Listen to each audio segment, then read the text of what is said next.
శివరాత్రి పర్వదినాన్ని పురస్కరించుకొని భక్తులు కీసర శ్రీ రామలింగేశ్వర స్వామి ఆలయానికి ఉదయం నుంచే పోటెత్తారు. ఉదయం 4 గంటలకే పూజలైతే ప్రారంభమయ్యాయి.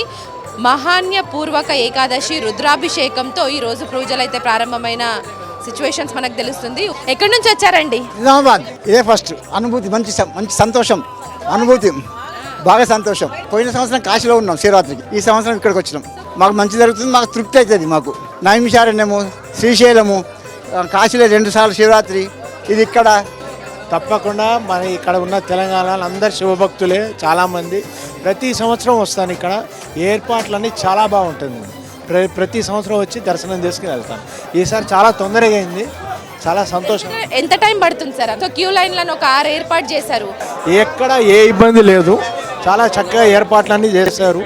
ఈ క్యూ అంటే జనరల్ క్యూ వేరు, మామూలు వేరే దర్శనాలన్నీ వేరు, చాలా చక్కగా ఏర్పాటు. ఎక్కడ ఏ ఇబ్బంది లేదు.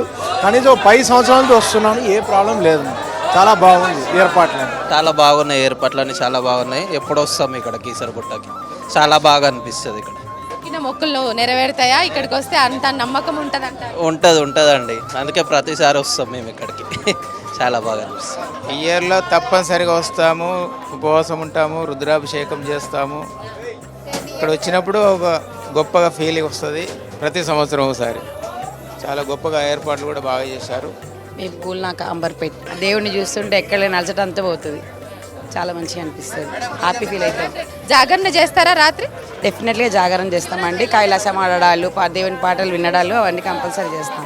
అయితే భక్తులు పెద్ద ఎత్తున స్వామివారిని దర్శించుకోవడానికి అయితే ఆలయానికి వచ్చేస్తున్నారు. సో వివిధ ప్రాంతాల నుంచి వచ్చిన భక్తులకు సౌకర్యార్థం అన్ని ఏర్పాట్లను చేసింది ఆలయ కమిటీ. అట్లాగే లోపల కేవలం దర్శనంకి మాత్రమే అనుమతిస్తున్నారు.